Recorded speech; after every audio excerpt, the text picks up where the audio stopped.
Welcome to the BumbleKast, a special edition of the BumbleKast, mind you. I'm your host, Ian Flynn, the Bumble King, and joining me as always is my Bumble co-host, Kyle JCRB Kraus.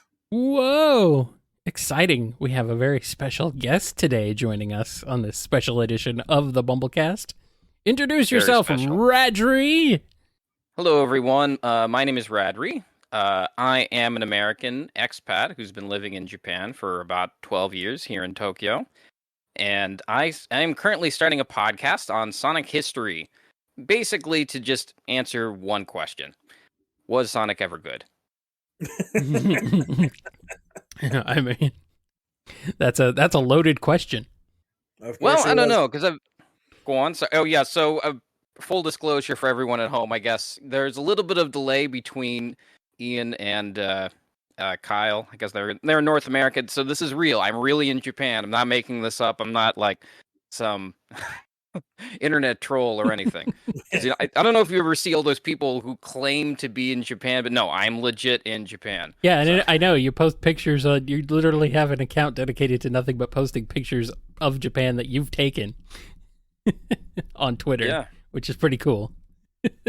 Gotta say, I love the era we live in where I'm in Toronto, Kyle's in Arizona, Radrey's in Tokyo, and yes, I'm qualifying that Kyle is in an entire state, not just a city. Well, and we're still managing to talk like we're basically the city of Arizona.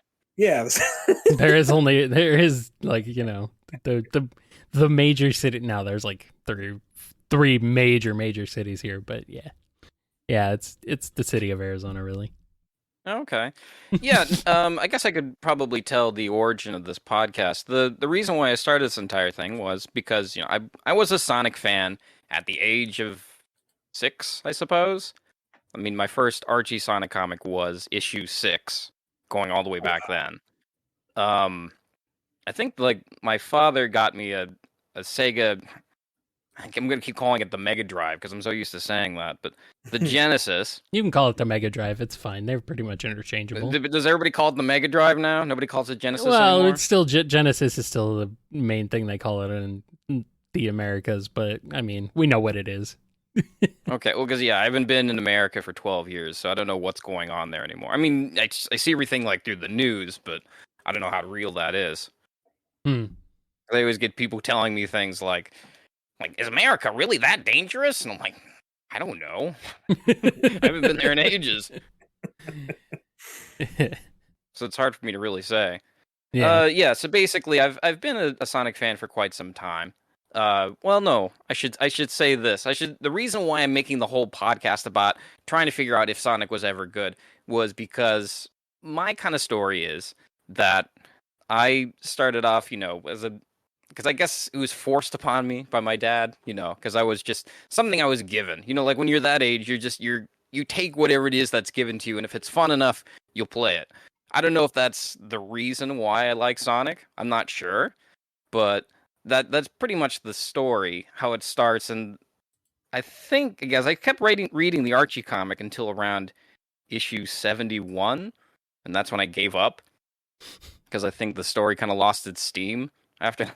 I mean, you know, you guys are familiar with the whole story, so I don't need to go into that. And eventually, because Sonic didn't have a game on the Sega Saturn, I think I kind of got, you know, disassociated with the brand, and so I got more into like PlayStation games, like Tomb Raider and Twisted Metal and Oddworld and things like that.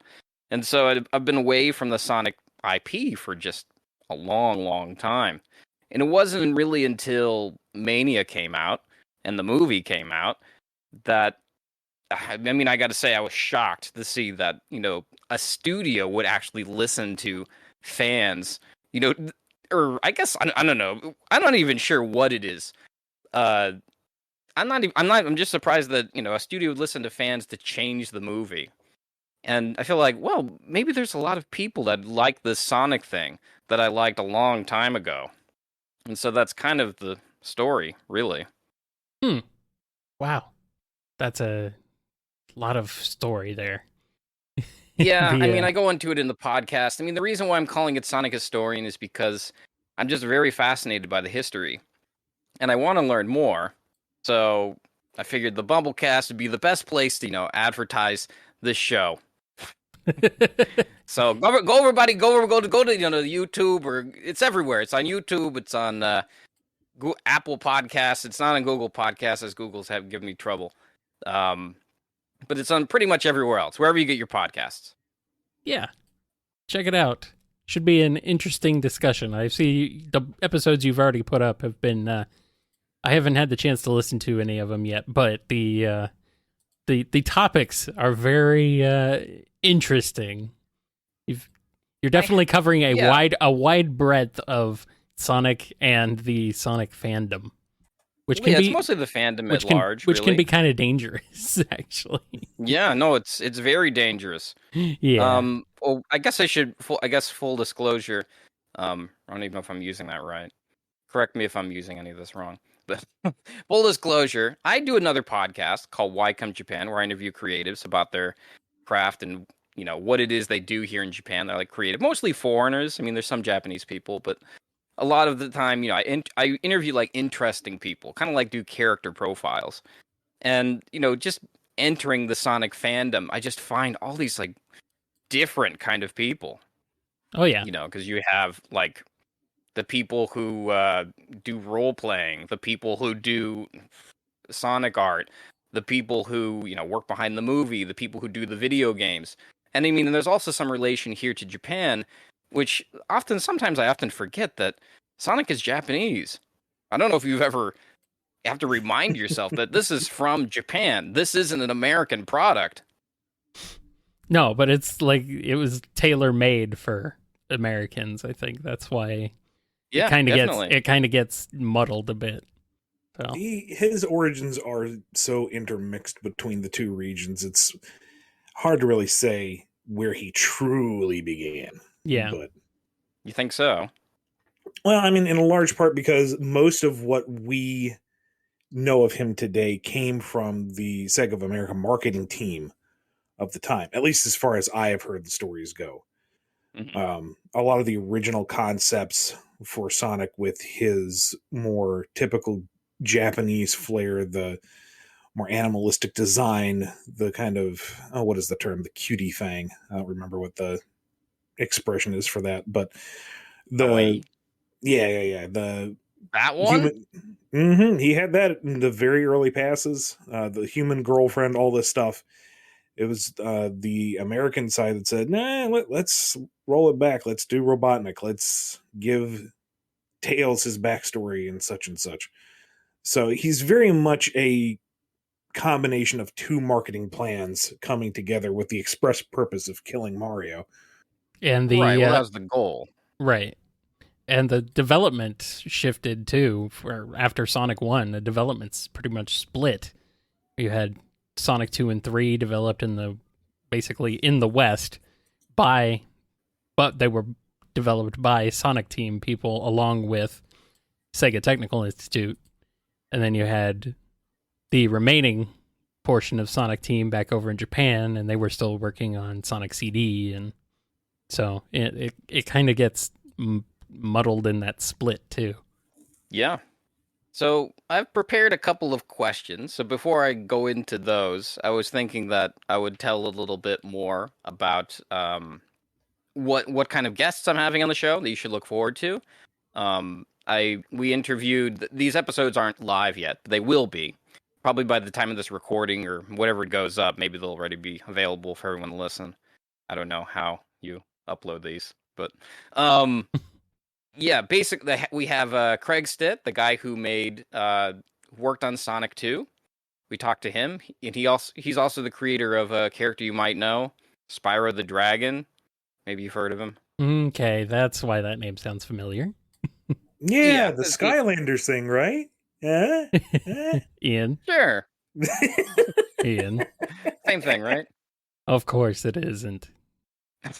and we interviewed like treasure hunting Sonic. Then we also interviewed a bunch of fan project people. Like I'm not sure if you're familiar with. I interviewed 2 people from the Rally for Sally group, the Team Season 3, and there's many more on the roster. But those are the big heavy hitters right now. Very cool.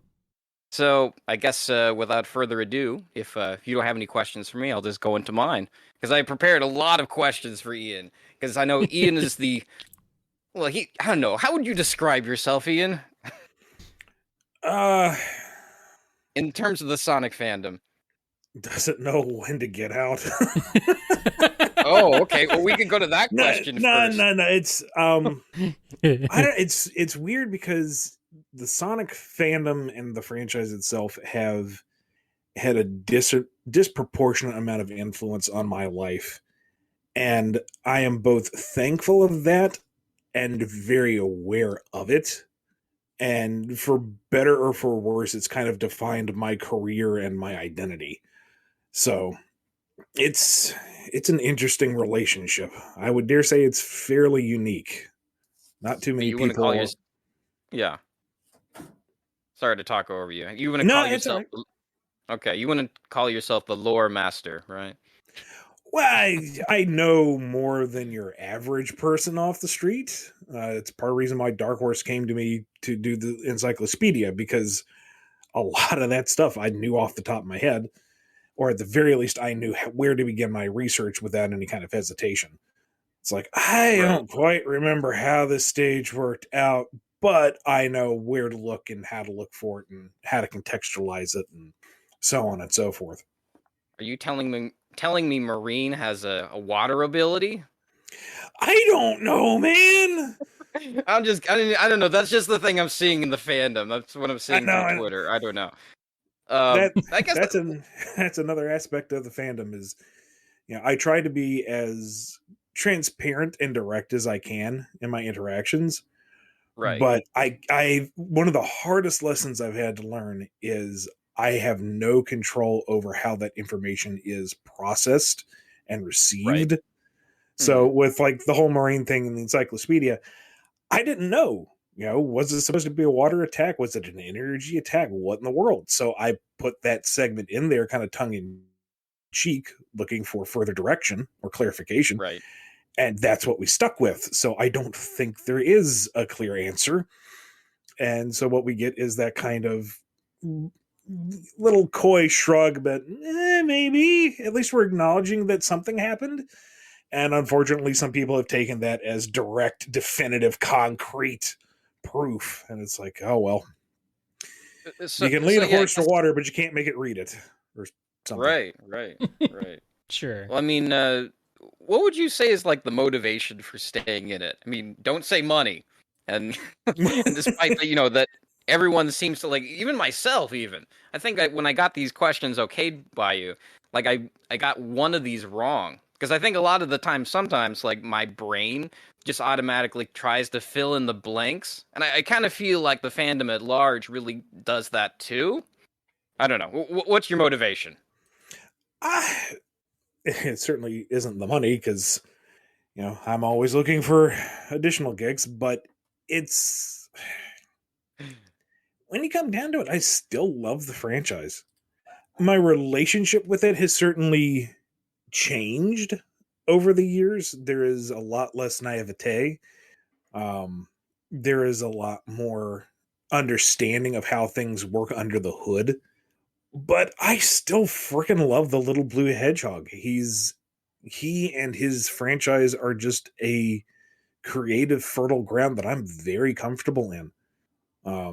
I've gotten to work with innumerable, incredibly talented and generous people, which has just been a phenomenal experience by itself.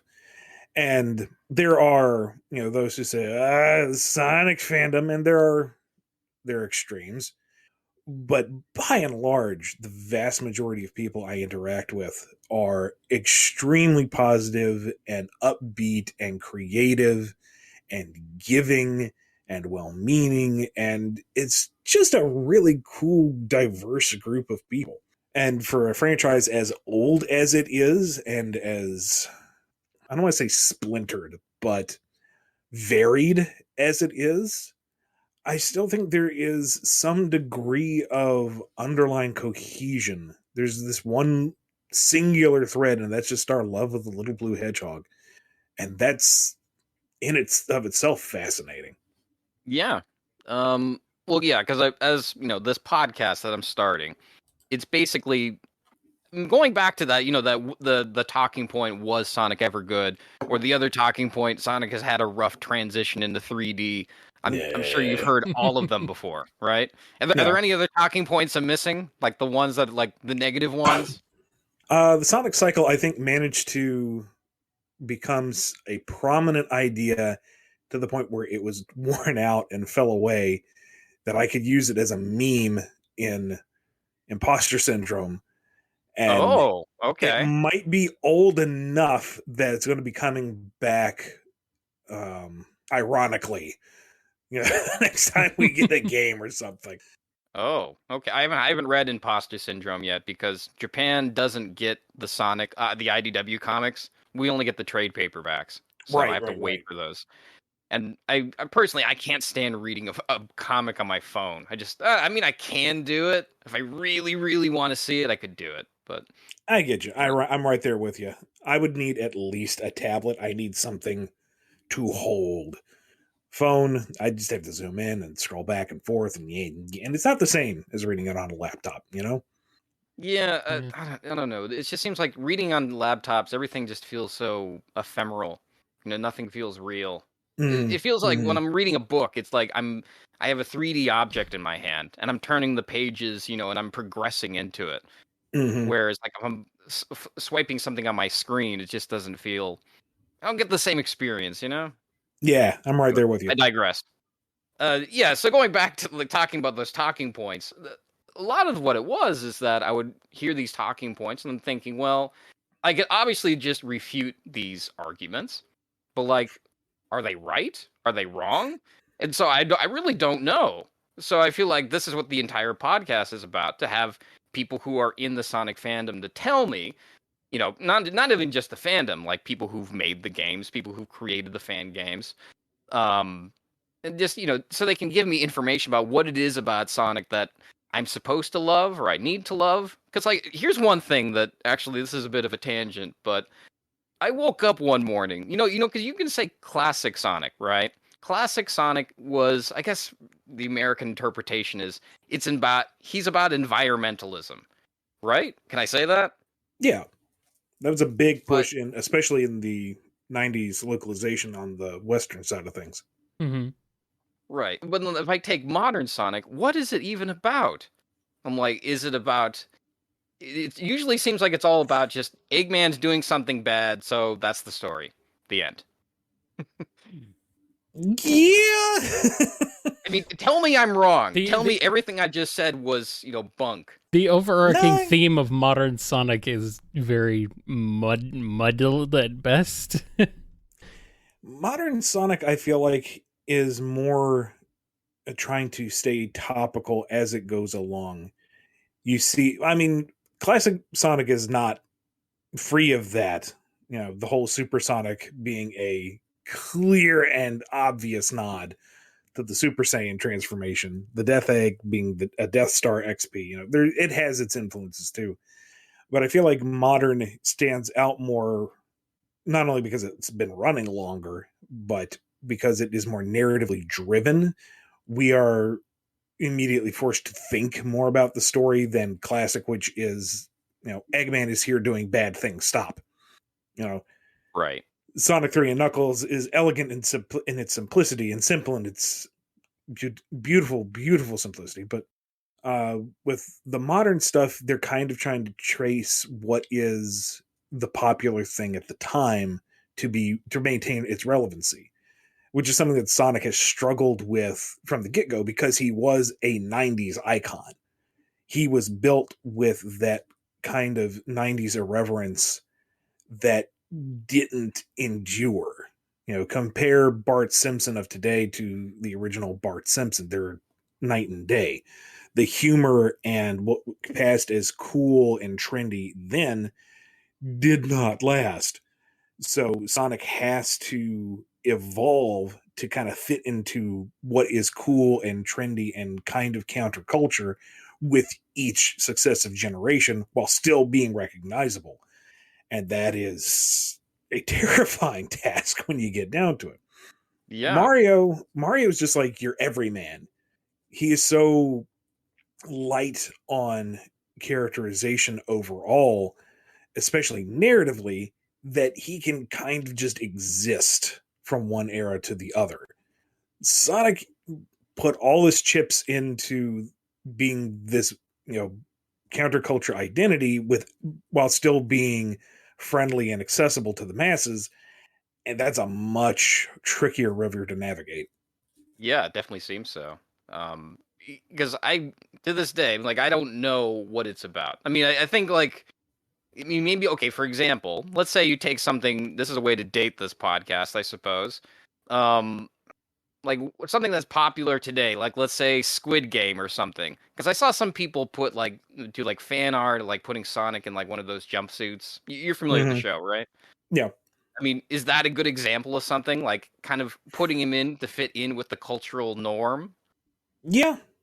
And Okay. and Sonic also, because he is so generally accessible and he kind of walks that fine line of your anthro/furry fandom, Mm-hmm. and they like to incorporate other media into their subset and put their spin on it, that Sonic just kind of is incorporated in that way as well. Mm-hmm. Yeah, modern Sonic seems to be kind of just malleable. Like it just kind of do whatever with him that kind of fits. Like you said, integrate him into memes and pop culture stuff, and yeah. I guess if you wanted to approach modern Sonic, you could say that it's kind of a serial adventure. Almost like your old Flash Gordon stuff. It's like, what crazy adventure is Flash going to get involved in today? Bird people? Sure, why not? Giant spiders from the planet Arachnos? Yeah, sure, that fits. What is Sonic going to do today? He's going to find an ancient, long lost race of echidnas that got eaten by a water monster, but that's okay. He'll calm its heart by beating it up with the power of goodness. And tomorrow he's going to stop some 50-year-old government cover up to rescue the soul of this bioengineered other hedgehog who really is just sad because his friend got shot. And now we're all going to be friends and run off and beat up a giant mecha dragon, Metal Sonic. It's whatever adventure comes your way. Right. Because I watched the movie, and the movie seems to give Sonic some sort of definition. Like, the movie's kind of like about him looking for some sort of sense of belonging. Whereas, like, I kind of feel like lacking a definition kind of weakens the brand a bit. I don't know. What do you think? I can see it for and against. Like, again, let's compare him to Mario because I think Yeah, it's a what fair else you got, comparison. right? That's what they're supposed to be. And Mario is very clearly defined in what he does and who he is, and as oddball as all the Mushroom Kingdom stuff is, whatever Mario game you pick up, you're going to feel very familiar to the point where people kind of feel like it's the same thing over and over again. Like, okay, yeah, it's very pretty and these new power-ups are kind of fun, but we've seen this before. Odyssey is an extremely polished, gorgeous game, rich with content, but we've seen this same kind of gameplay more or less since Mario 64. There's Mm-hmm. nothing really inherently new in it. It's run around the overworld and find the shiny thing. We know this, we've seen this. Whereas Sonic is extremely experimental and without being defined very clearly as this is how you do, he has the ability to take on different stories and different genres and different gameplay styles. And some of that has led to great success, and some of it has led to frustrating lack of success. But it's also kept him interesting, I guess. Okay. Um, it's also kept him kind of nimble.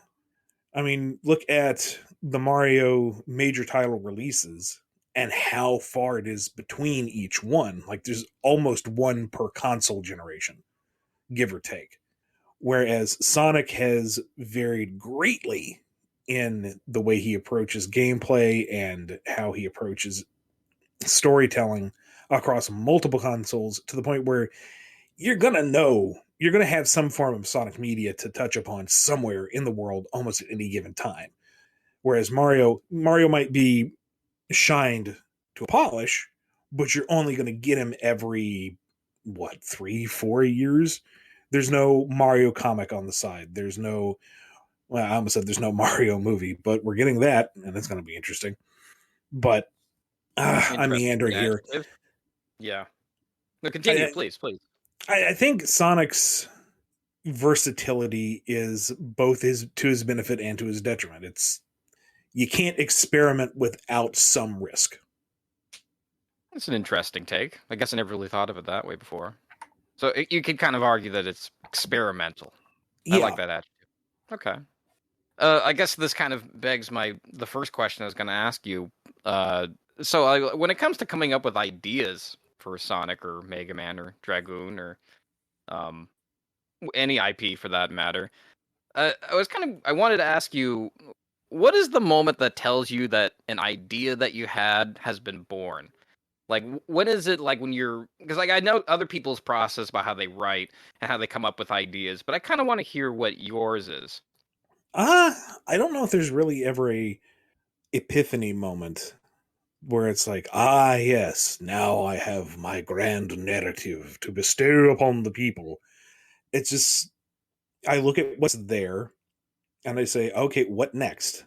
What if this is the status quo? What happens next? What upsets that? What new outside force changes the course? What have we not answered yet that needs to be answered? What lingering thought should be followed up on? And then whatever that answer is, it's like, okay, how do we tell that story? How do we make it interesting? Where do we follow that thread to? And along the way, what do we discover? And when we reach the end, what have we learned? What have we accomplished? What is it established? And where are we now with the new status quo? And what happens next? And you just kind of follow along with that from there. So I'm just kind of like trying to visualize it in my head here. So basically, kind of like you read a comic or you play a game, and then you think about things, and then you put them on paper. Is that where the ideas come from? Is that how the process gets started? Yeah, more or less. Like, let's take the book, for example, just to keep this as on topic and in theme. Yeah. Sonic Forces had just come out, and IDW's book was going to launch very shortly after that. So my thinking was, let's capitalize on that. Most people, the largest audience is going to have played the game that's going to be coming to the book. That's going to be their frame of reference. That's going to be their most fresh concept of what Sonic is. And the game ends kind of befuddling open-ended with what happened with Eggman and the Phantom Ruby and Infinite and whatnot. So we've got this situation where we're expecting new readers, and there's going to be people coming from the old Archie book who are looking at this with a completely different perspective. So we have to make sure that they understand that this is a new direction for the book. And we want all the new folks coming in to be able to access it, because maybe all they know of Sonic is what they played on Sonic 2 back in the 90s. Or they just played Forces, so all they know is that game. So the way that we structured that first year was, let's introduce the core ideas and the core characters of Sonic, primarily in that first miniseries, build up the world a little bit, play with the unanswered question of what happened to Dr. Eggman, and introduce a villain that can carry the book through its first story arc, that we don't have to pin everything on for the long term, because Eggman's going to be the big villain for the series. That's just how it goes. He is the villain of Sonic. So let's do something where we have an introductory villain and Eggman can come back and take his role properly and be fully introduced towards the end without derailing everything that's familiar to what Sonic is. And that's where we got Neo Metal from. And by the end of that story arc, Neo Metal's been defeated. The world has been introduced. We have the key character interactions established. And we have the lingering plot line of Mr. Tinker has been kidnapped by Dr. Starline with the purpose of turning him back into Dr. Eggman. Where does that story go? We pick it up and we go from there. Okay, so a lot of it's kind of just respecting the fan base in a lot of ways. Oh, you absolutely have to. This fandom is energized, if nothing else. Passionate. Yes, absolutely. Even after all these years, and they may, kind of roll their eyes at themselves going, we've been at this for so long, and Sonic fans, and blah, blah, blah. But when it comes down to what they think is right, they will make their voices heard. Like the Sonic movie, when the first promotional material was put out there, never have I seen the fandom so unanimous in their voice and so driven. When the first designs for the movie Sonic came out, I don't think I've ever seen the fandom that unified and driven with a singular purpose. And they moved mountains.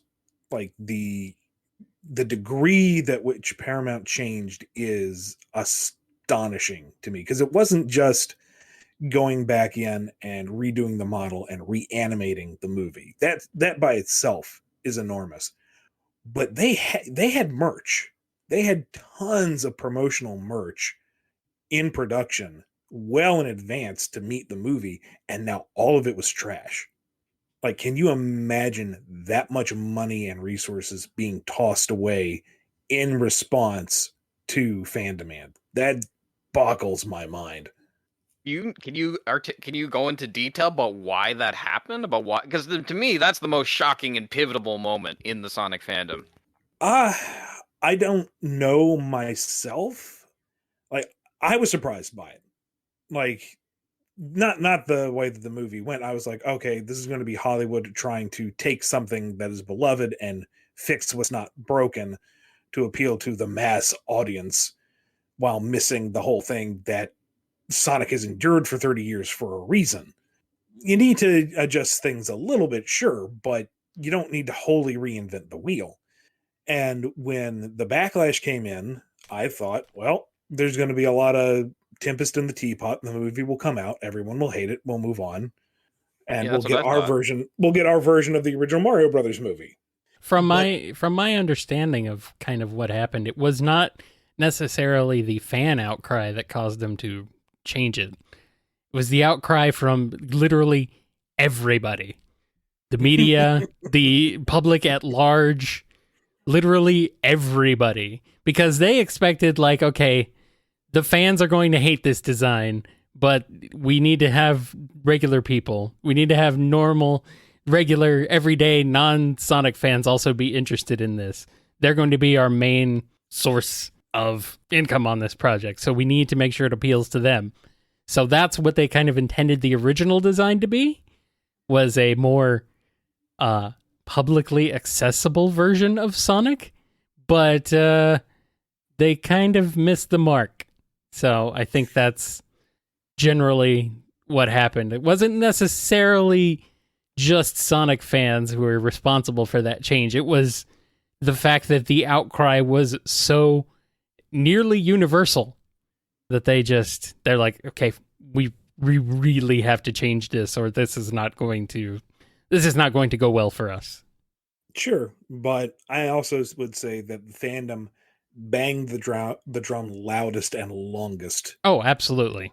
Because your general viewer is going to look at it and go, oh, that's awful. I ain't going to touch it, and walk away. The fandom, they kept that torch burning for a long time. Oh, right. Yeah, I mean, for sure, definitely. They're the ones who really pushed hard for the design change. But, I mean, it was the fact that it was just a universally panned design. That's like, oh, wow. Okay, we really need to go back on this. Yeah. Because like when I look at the design, I mean, I guess the biggest thing here is I'm really curious about how this movie got the green light. Because I mean, sure, we always make fun of Hollywood, and it's easy to say bad things about them because they green light movies about board games. Like, didn't they make a Ouija movie? So, Yeah, Battleship. Yeah. I'm curious about how this movie came together, because like you'd think that like Mario would come first, because I guess like the intent with Mario was always that, I think was it Miyamoto was saying that he always wanted to have a Disney like presence to his movies or his IP. That sounds familiar, and he did not get that with the Mario movie. Not the first one, no. Maybe the new one, maybe. Well, I guess it's not even Disney; it's Illumination. Yeah, and given the cast, I don't think we're getting a Disney-esque movie. Disney-esque movie? No, Probably I don't think not. so. No. I don't think so. We're getting something weird.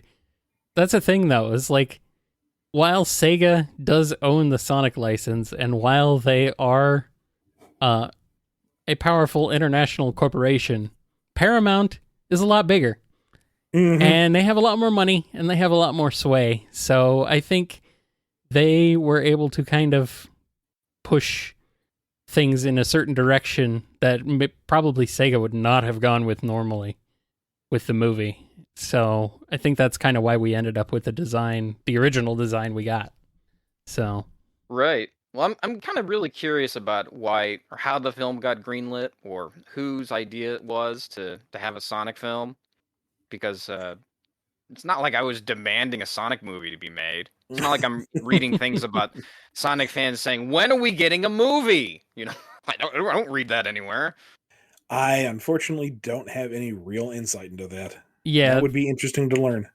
Movie adaptations for existing IPs tend to they get floated around a lot in Hollywood, but they usually end up in development hell, or just like one company will buy the rights to a movie of something just to prevent anybody else from being able to make a movie of it. So I think it was probably part of that, because I believe Sony had the rights for a Sonic movie for a long time, but never did anything with it. And then Paramount acquired it, I believe, something like that. So the rights just kind of get passed around for these properties, just to prevent anybody else from making any other adaptation of it. But now that it's been, a good 30 years, we're in a generation of adults who have grown up with Sonic. We're in multiple generations of adults that have grown up with Sonic. He still has wide appeal. He has a lot of staying power, and nostalgia is hot right now. So a Sonic movie seemed like probably a sure bet to them, just based on name alone. So, okay. Do you think it's fair for me to say that Paramount execs were saying something like, well, we need a movie. What movies we got? We got Sonic movie. All right, go do it. Go. That you're probably not too far off. Obviously, I have no insight on that personally. I'm not even involved in working with the Sonic franchise as in general. I'm just an outside observer, much like yourself. But based on my reading and my understanding of how things went down, it was mainly it probably really boiled down to, Sonic is still a hot commodity, and remakes are a big deal now, adaptations, reboots, and just generally pilfering ideas from other properties are the hot new thing now. So it made sense. They had Sonic, might as well use them. Yeah, no, it makes perfect sense. Yeah, because with doing these interviews, doing this podcast that I'm making, I've done over 100 interviews now, and one thing I've kind of learned is sometimes like what you were just doing now, Kyle. Sometimes when you just speculate, you can kind of put together the puzzle together, just by thinking about these questions. Right. And I mean, sometimes I can be very, very, very, very wrong, and so that's why this podcast exists. Yes. I obviously I have no personal insight. Speculation is rampant, but that's generally the sense of what I've gotten. Right. I guess turning the tables here back to Ian a little bit. Something I wanted to ask was, I guess you talked about this a little bit, Ian, already, but do you think you could articulate what the fans want to see from Sonic? Like, could you say like, oh, they want this, or like, do you think you could give me any like concrete explanations about what it is they want? Or maybe even Kyle could answer this too. I'm not sure. In very broad strokes, because the fandom, again, is so diverse in their tastes and their demographics and their desires, there is no one size fits all. But Sonic, at his core, is a adventure series. And he is bright, and he is colorful, and he is fun. And I think so long as he continues to have those exciting and engaging adventures, and that the characters themselves are treated with respect, that they're not treated just like archetypes and toys, but they're treated like individuals existing in this world, their world specifically, not this world. Let's not get too crazy. As long as you treat that world and those characters with respect, then they feel vindicated and that they can enjoy this series that's been around for so long. Some fans want to see it go more realistic and darker. Some want it to stay lighthearted and goofy. Some of them don't want any story whatsoever. Some want more romantic angles. Some want more sci-fi. Some want more fantasy. You're not going to be able to please everybody, but at the very basis, as long as Sonic and his friends are doing cool stuff together and they aren't being treated like throwaway ideas, generally you're going to please most of the people most of the time, I hope. Right. From what I'm seeing, it seems like Sega of Japan, whenever they release a game, they kind of hold, they're like on top of the totem pole when it comes to Sonic in general. Like, for example, like when Sonic Adventure came out, you had this very kind of, how do you describe it? A very cryptic storyline that doesn't really get explored. I guess you could also say that with Adventure too, really. And I guess you don't really, because I was trying to reread through some of the comics before preparing for this interview, and you don't really get much more of a backstory. But it seems like there's always kind of this miscommunication between Sega of Japan and Sega of America, to where whatever it is that Sega Japan delivers us is what is kind of like, I guess, for lack of a better word, the gold standard, really, in terms of like what makes Sonic. Part of that, I need to be careful what I say here. I mean, okay, part of well, it I'm is, sorry. I mean, some of it is documented history, like the rivalry between Sonic Team and STI is Sonic Technical Institute. Let me specify that. Is known, especially today. Mm-hmm. Is known, and there was definitely a shift in authority in the late 90s, where, because originally the division was the Eastern and Western marketing branches took their own approaches to how to portray Sonic, because the idea of a globally managed IP was still pretty foreign. Mm-hmm. You didn't have major ongoing video game IPs at this point because the medium itself is still pretty new and ever evolving. Right. So with the complete shift that came with Sonic Adventure in the late 90s, that was a attempt to consolidate everything, and that was Japan centric, and that has been, from my understanding, the primary way of operating for a long time since then. Some of that came with the closing of some of the Sega America studios, different fluctuations in the various Sega studios around the world. It's a lot of complicated corporate history and politics that I only know like the surface level of at best. So I don't want to go too deep into speculation because I don't want to come across like I know all the gossip. But no, I'm not here to gossip. I'm just curious to, like, poke your brain a little. Yeah. Okay. I guess one thing I wanted to ask was, like, what kind of feedback do you like to get on your Sonic books? Like, I know I listened to a previous episode that you did on the BumbleKast where you say that sometimes you look at forums, you look at other places. I guess, yeah, my general question is what do you like to see, or what do you look for in general? I like to see what gets people excited.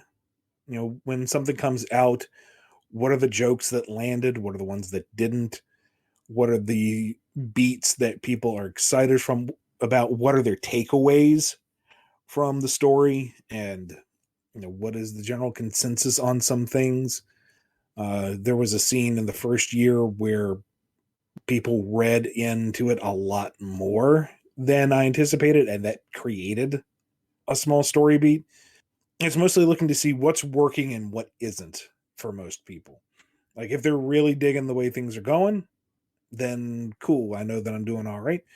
If it's like zero response or tepid response, or I rarely get anything that's like a clear miss. Like, I don't usually see feedback going, oh yeah, nobody liked this. There'll be few people here or there who didn't like an element, but I can't really think of anything lately that has been a universal Even with the Deadly Six storyline, I knew that was going to be a hard sell to a lot of people because they're not a very particularly beloved group of villains, but it was a story beat that we had to wrap up. And I did see a number of people saying, it's Deadly Six, but at least in the comics are kind of interesting, so I'll see where it goes. I was like, okay, I'll take that vote of confidence and know that once we've wrapped this up, we don't really need to use the Zeddy for a while. Nobody's going to be clamoring for more Zavok action. Sorry, Zavok stands. I see you. I acknowledge you, but y'all are in the minority here. I read that issue. I mean, I've gotten from the trade paperbacks that are available. I've gotten to the end of that arc, I believe, or the ones that are out now. And I think I was listening to this podcast. I think you were. It was one of these guest interviews. I think it was with Off, who's in the chat right now. He was talking about how you kind of came up with, or not him, you were talking, Ian, about how you came up with the idea for this, because maybe I can't say this, I don't know, correct me if I'm wrong on any of this, but you kind of came up with this idea because you have these characters that can't really change. Like, they're kind of encased in this ember, kind of like the Simpsons are. They can't really, have any like progressive arcs where they're completely different characters by, I don't know, the next year, right? And so kind of creating the Metal Virus was kind of a way of like saying, how could I create a universe or a story where you see these characters kind of essentially die, or essentially, they try to go through character arcs? Because I think you've also said in the show that you can make mini arcs, but you can't make actually like larger arcs. So I guess what I'm... Go on. Yeah, bits and pieces. It's the Metal Virus was a story idea that we didn't get to use in the Archie books, and it was itching at the back of my brain. I wanted to tell that story. Two, it is a reinterpretation of one of the bases of the series. Dr. Eggman puts animals in robots. Well, how do you make that the most absolutely horrible thing you can? Oh, you make it a goo that turns them into zombots. I mean, that right there is just the core of any good Sonic game. Sonic has to rescue all the animals who've been turned into robots. It's with the kind of Left 4 Dead filter. And I think the crux of the discussion at the time was that if you step back and you look at this critically, if you look at it as a narrative, understanding how licensed characters work and how a serial comic like this has to be constructed, it does remove a lot of the menace from the story, because there has to be a return to status quo. Right. But that's the inherent issue with any book like this, is that you know that there has to be a return to status quo no matter what the storyline is, no matter what the stakes are. So Right. the challenge is to tell stories that are engaging enough that you can stop analyzing it and just enjoy it for what it is. The vast majority of people who are going to be reading this, and the kids and those who don't critically think about what they're consuming, they're just going to get a good story. They're going to enjoy it. Those of us who have spent an entire career learning how this works, and they can see all the pixels, so to speak, you're going to be able to step back and go, oh yeah, well, it's going to be okay in the end anyway. But hopefully I've done a good enough job that you're sitting there going, okay, how? And that is what keeps you along, is that you know that there's going to be a happily ever after, but the intriguing thing is, how do you get there? And is that itself worth the ride? Right. I mean, because when I heard that interview, I mean, my mind kind of just did this, like, whoa, he just did a 3D chess move, and I had no idea that he did that. So, I mean, I didn't really know how to really feel about the Metal Virus arc after finished reading it. So, I mean, that now that knowing that was kind of, I mean, I would say that was, or maybe you can't say it. No, that was your intent, kind of with that. It kind of makes me enjoy the story a lot more. I did want to put the characters in a scenario that they hadn't been in before and push them to personal limits that you wouldn't typically see them in, and Right. give them a way to return to where they were that is reasonable for a all ages, monthly commercial for an IP, basically. Mm-hmm. Mm-hmm. I guess this kind of brings me to my next question. Do you ever find it frustrating that you have to work inside of a framework? Or do you really feel like limitation breeds creativity? I would dare say more the latter than the former. Okay. Um, I mean, I've voiced my frustrations with some stuff in the past, and being a collaborative thing, you're not going to get your way 100% of the time. Editors are going to have different insights on stuff. The artist is going to interpret your script in different ways from artist to artist. There was, I can't think of the exact issue now, but way back in the Archie days, I had gotten so used to scripting for Tracy Yardley that I just wrote with him in mind, knowing how he would take the script. And for whatever reason, it was somebody else drawing it, and it came out completely differently than I had envisioned, because that's just how the artist read it and interpreted it and rendered it. And it's like, well, it's not wrong. And they followed the script, but it wasn't what I was expecting, because it's not the way I knew Tracy would, because we had gotten so in sync. It was almost like we were finishing each other's sentences. God, that was a crazy time back then. So there's a lot of different inputs coming into this, and there's a degree of control you have to give up and just accept that not everything is going to go your way, and you aren't always right. So in a creative space, that can be a little frustrating, but that's just part of the revisionary process. You got to take your lumps, you got to kill your darlings, that sort of thing. And as much as I've, groused here and there about weird stipulations or whatnot, the amount of creative freedom I've had with Sonic over the years is honestly staggering.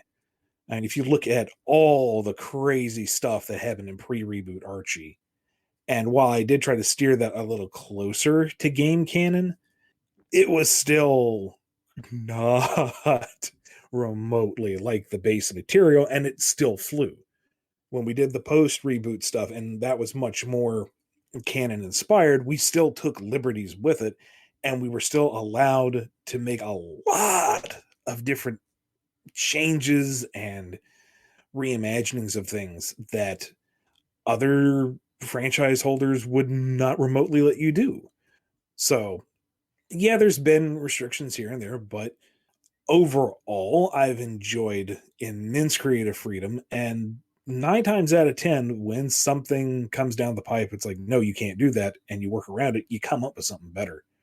I know I've brought this up on the BumbleKast in the past, but the one Shadow arc we did in Sonic Universe, the original plan was to have Mephiles come back through time wibbly wobbly nonsense and resurrect Black Doom, and the note came back and said, no, they're both dead. You can't use them. So we're like, well, can we create another Black Arm force? Can we make up some other enemy? And that's how we got Eclipse, and he was way better than anything that the Mephiles story would have been. Eclipse was fantastic. God, he was great. So, there's the restriction, and it bred creativity, and it created something better for it. Yeah. I guess here's kind of even a harder question for you. What is it that you'd say that gives you the confidence, like to say that your writing has Sonic merit? Like, I know the Sonic fans are gonna love this. Like, what makes you say that? Do you ever have any moments where you say that? Very rarely, and I am terrified at all times. Oh, really? When Imposter Syndrome was coming up and the designs came out and people loved them, like the fan art was pouring in, everyone was super hyped. They didn't know who Surge and Kit were at all. They just knew that they looked cool and they were so eager to find out more. And I'm like, please like them. Oh God, there's like 2-3 weeks before Imposter Syndrome 1 comes out, and if this issue comes out and it's, they read it and it's not what they expected, there's going to be backlash and they're not going to be happy, and then I'm going to just crawl into a hole somewhere. And no, they loved it. They ate it up. They were hugely embraced. It just went further. I'm like, great. I'm so glad people are happy with this. I hope we can maintain it in the second issue. Oh God, what if it goes in a direction they don't? And like every single issue is pulling the trigger, and it's like, please, please, please, like what I have done.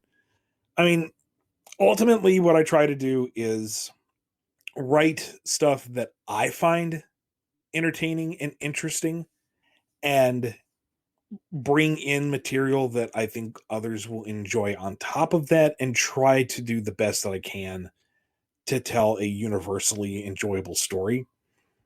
And what I put together, I feel is the best approach. But there's always that knowledge that you're not always right, or sometimes you misfire, or maybe stars didn't align and you missed a cue somewhere. I don't know. I'm always second guessing myself. So, you'll have people who are like, I've seen folks online who apparently think I can do no wrong, and you're very, very nice. You're not remotely right, but I do appreciate you. And they almost seem to think that it just comes naturally, and it's not. Everything is scrutinized and rethought, and I can't go back and reread old stuff because it's like, oh, I should go back and rework this from the ground up. None of this was good. Why didn't anybody read any of this? Right. Okay. Yeah, no, mostly I'm just kind of curious about like a lot of how people got connected to the Sonic fandom, because I think I was listening to an interview with you, and that you said that you got the Sonic book out of protest because you couldn't get an X-Men comic book. Is that correct? Yeah. Like I started off positively with the franchise. Dad came home one day with the Genesis package with Sonic 2. The cartoons were out. I came into Sonic on a positive note, but I was also a very serious comic book reader. I only read big boy books like the X-Men's. And then there was some kind of book? Oh yeah, when you're 12. Oh, that's right. Yeah. You don't actually read the words, just look at the pictures, right? Well, I mean, you have people with muscles, and there's sometimes the naughty word or violence, and that lets you know that it's a grown-up thing. But I was in the shop and needed to get something for my little brother because he wasn't allowed to read the books with the blood and the swears, and the Sonic book was safe enough, and there was some kind of shipping issue at the time, so I figured I'd just buy spend my money elsewhere if you don't want to put a book out. I had no idea what was going on in the rest of the real world. I'm just picturing you going to the comic book store going, where are the books with the blood and the swears in them? Show me where those at. I am a refined gentleman with excellent taste. Show me where your finest blood and swears are. And, that was kind of my first step to getting off my bloody high horse and getting a clue. Because, a good story is a good story. It doesn't matter whether it's talking animals or people in spandex. Yeah. Sorry to leave Kyle in the dark here. Kyle, I kind of want to ask you the same question. He's still there. Sure, I'm here. Oh, he's there. Yeah, I'm here. I'm sorry. No, don't worry. I don't mean to put you asleep, Kyle. No, you're not. No, I'm just fascinated listening to this, It's like I get my own little personal podcast. I'm sorry, what was the question? The question is what was your introduction? What is the appeal? I guess I didn't really ask you in that. What was the appeal? But I guess that's kind of my overall question. Jeez, I've been really thinking about it recently, and my introduction to Sonic was probably 1990, late 91, early 92, somewhere around there. I would have been 4 or 5 years old. I'm thinking about it. 91 would have put me at 4, 5, 6, around that age. I remember being at one of my mom's friends' houses, and they had kids, and they introduced me to this wondrous device called the Sega Genesis, and they showed me Sonic. Not Nintendo. No, I already had Nintendo. I was already familiar with Nintendo. I had Nintendo at home. You didn't have a mom that always confused Sega with Nintendo? No, actually, no. Okay, good. That's good. My mother is very... she's generally pretty savvy with, video game platforms and stuff. She kind of likes video games herself, so she knows.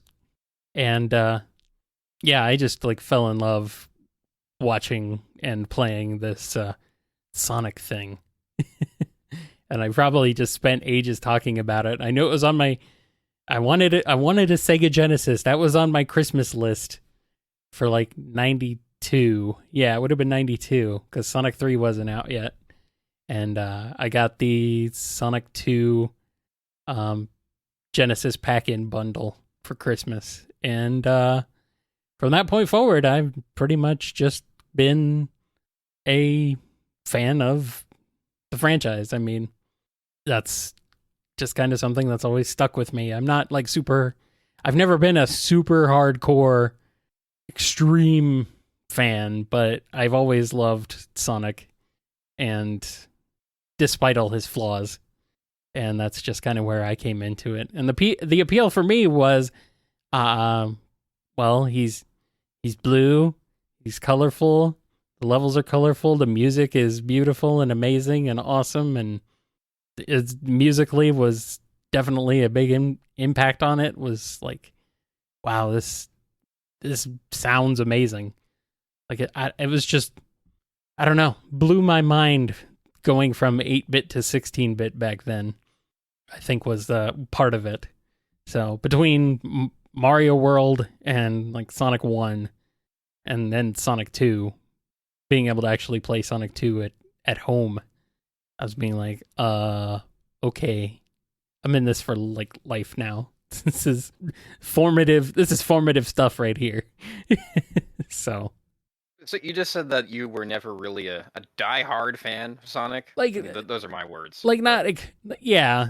Because I totally was. I mean, a kid. I was. I'm just trying to think of I'm trying to reconcile it with the modern version of a diehard fan, which is a very different extreme than I think I would have been as a kid. As a kid, I watched all the cartoons. I loved all the cartoons. I played all the games. I read the comics. Like you said, I got introduced to the comics by issue 9 was one of the first ones I read, I believe. A kid at school let me borrow it, and I didn't even know there were Sonic comics. I didn't even know exactly what comics entirely were at the time. And then from there, I just kind of like hoovered up and consumed everything Sonic related. So, kind of in the late 90s, I think, when his prominence in video games fell off, I lost some interest, but I never really stopped following what was going on in Sonic, and I never really, I never entirely lost touch with the fandom. Like, I know in the late 90s and early 2000s, I was definitely lurking in the fandom to an extent, and it was that lurking that was where I discovered the fact that Sonic music remixes existed, and that's when I discovered Overclocked Remix, and then things really changed from there. So as far as getting into video game music and the remix side of things, or even just, you know, sort of building up an understanding of video game music and of just kind of music and media in general and kind of how it works. Right. Okay, so it sounds like, because I remember I was thinking it was on the BumbleKast here that you were saying that your first Sonic issue was like in the single digits, right? Yeah, it was issue 9. Was issue 9. Issue 9 was the issue. Beat it by 3 issues. issue 9. Issue 9. Here's an interesting thing. Issue 9 was the issue I borrowed from a friend at school in 2nd grade. He let me borrow it, and I took it home and I read it and I loved it, and I loved it so much that my mom suggested that she could take it to work and make photocopies of it. So wow. the first issue of Sonic I ever had was pirated. Pirated the first issue of Sonic I ever had. I still have that photocopied version of it. Really? Yes. Wow. And then after that, actually I found issue 6 on a newsstand. Remember those? When those existed, I found it on a... Those don't exist anymore? Not really.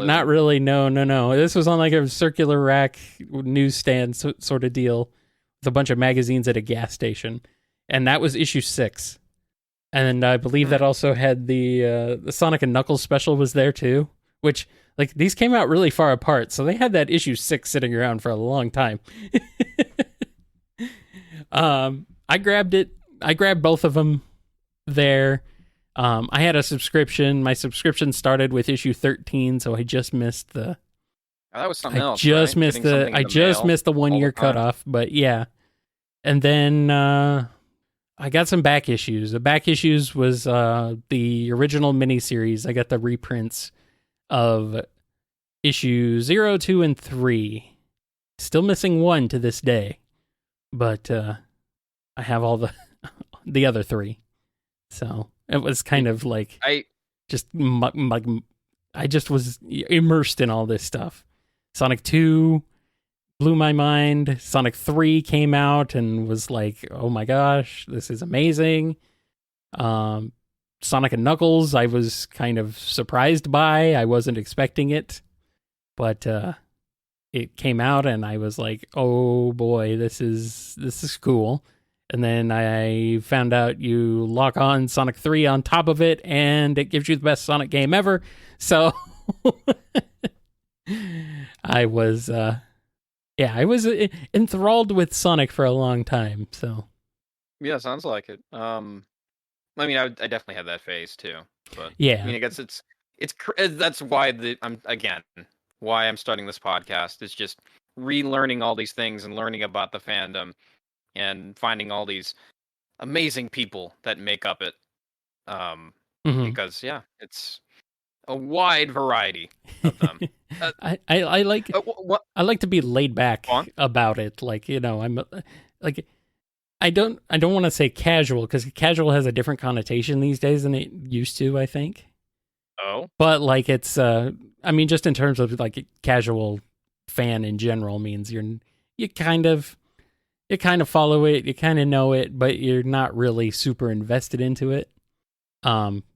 for me, casual is more like I'm just kind of laid back. Like I just kind of let things happen as they happen. I'm not like demanding. I'm not demanding of Sonic. It's like whatever they want to do with them, sure, fine. Right. Mm-hmm. Anyway, I guess we probably should wrap things up here. I'm getting the cane. So this with Ian's pulling out the cane, you know. No, it's not to rush it. Just it's all good. There are more things I could ask, but I could be here all day. But I don't want to keep you. I know it's really late there, right? It's coming up on 10 o'clock over here. Oh, okay. It's only 7:30 here. Oh, that's Sonic, always wasting time. Yes. Yeah. Yeah, we can end it here if that's best for you. I mean, there's more things I could ask, but well, let's tackle one more question on your list, and then we'll wrap her up. That's pretty much it. That's pretty much everything I had. I mean, I threw a few in the Q&A, but I imagine you'll get to those another time. That's fine. I could wait. There's not pressing questions. You know, you need to answer this now. You know, like I need to know. The world hangs in the balance. Yeah. Right. I need to know why you created imposter syndrome right now. No. All right. Well, in that case, as we wrap it up, Radrey, once again, tell people the name of your show and where they can find you. Yeah, I do a show called Sonic Historian. It's a podcast where we interview people about their Sonic history, and essentially for me to try to figure out if Sonic was ever good. Mind you, I am a Sonic fan, so I'm not a self-hating Sonic fan. Or maybe I am. I don't know. It's like what Eminem says. I am whatever you say I am. A healthy amount of there's a difference between like a healthy amount of criticism and, you know, just outright hating something. And there's definitely a lot of Sonic to critique, but there's also a lot of great things about Sonic too. So, you know, that's kind of how I approach it. It was like, I'm just like, yeah, there's things I have problems with, but Sonic is Sonic, you know? He's kind of this like stalwart thing. He never goes away. He's like Mario in that sense too. He's always there. He's like a comfort. He's a comfort property for me, I suppose.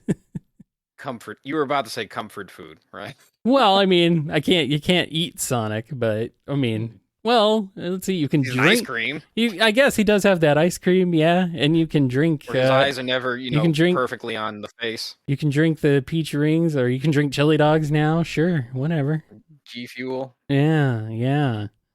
That's a very. Have yet to try that. I have not tried it either. I've heard you don't want to, unless you like salt water. Not bad, huh? for the chili dog one. Is it worse than like LaCroix? Because I'd rather drink anything but that. I don't know. Probably. Okay. You'll have to ask our buddy Sin Fritz about that one. He's been okay. He tortures himself with the chili dog G Fuel on his streams sometimes for charity. Okay. So that's true. He does do that. Yes, I have been following the Discord, and yeah, he does talk about that. Yes, right. And it's apparently pretty gross. The peach one is apparently okay. I'm not a big fan of peach, so it's not really I'm not really appealed to me, but I mean, yeah, I'm sure it tastes a heck of a lot better than chili dog flavored water. Definitely. Yeah, I guess also too with this podcast to kind of this isn't a stealth plug, this is a literal plug. Plug it in. Basically, yeah, the best way I've always found about being critical about something is always listening to the arguments you disagree with and try to argue against them, because that usually makes a much more interesting conversation. So yeah, everybody can go listen to that. Like I was saying prior, we just had Craig Stitt on, creator of Spyro the Dragon, and who worked on Oil Ocean Zone and Hidden Palace Zone. And yes, Sonic 2 was made in the USA, contrary to what some people believe. And we had Treasure Hunting Sonic on recently. That episode should be coming out soon. We had Team Season 3, the people who are making a fan project where they're making the third season of Saturday Morning, Sonic the Hedgehog Saturday Morning, since nobody knows I guess that's what everybody calls it. Yeah, and much more. So you can find me on YouTube, you can find me on Stitcher, you can find me on Spotify, Apple Podcasts, or wherever you find your podcasts. Alrighty, thank you so much for sponsoring the show and joining us today. Good luck to you with your future interviews and the continuation of your show. Yeah, I want to keep the Bumble doors open and keep the lights on at the Bumble Kingdom. And I hope that helped. That's just, it's much appreciated. What I do. Of course. And I see you have repeat guests, so I may come back on at some point to ask you more questions. You are always welcome. Sure, absolutely. I come back here to Bumble. That's what we do. That's our thing. We are the king of Bumbles. That's going to wrap us up for this special edition of the BumbleKast. Thank you so much for listening. Be good to yourselves, be good to each other, and we'll see you next time with more BumbleKast. Sorry, I'm late. Yeah, for some reason, it completely, I got in my head today, I have nothing to do today, finally. For the first time since... no, you were just running late, Kyle. Let's see, Saturday. I was covering for you. Yeah, well, I was running late because I forgot to be here. You're too honest for you. I'm good. At least I am honest. You've been listening to the BumbleKast, a co-production of Bumble King Comics and the KNGI Network. Original theme music composed by Ken Coda Snyder. Remixed intro by T-Lopes. Find out more information, along with podcast feeder links, MP3 downloads, and more at bumbleking.com and kngi.org.